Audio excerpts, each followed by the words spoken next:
A Quebec mother is bringing her desperate search for a stem cell donor to BC.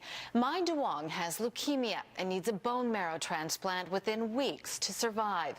She's Vietnamese, and matching donors are hard to find. As Robin Gill reports, she's now turning to Vancouver's diverse population for help. A year ago, 34-year-old Mai Duong was diagnosed with leukemia. She's a mother to a little girl and was about to have another child. She had to terminate the pregnancy to start chemotherapy. It's a lot of anger, a lot of sadness. It's a huge shock to know that I'm sick again because I didn't have any symptoms. Despite going into remission, the cancer came back. This time, the prognosis isn't good.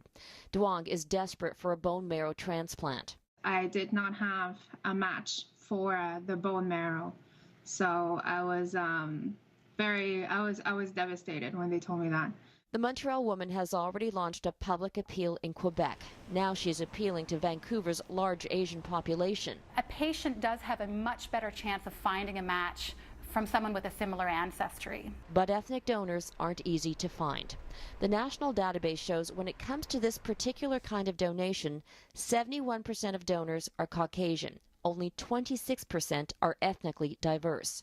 The very best donor for a patient is one that is young and one that is male. So between 17 and 35, and that in fact is our recruitment criteria.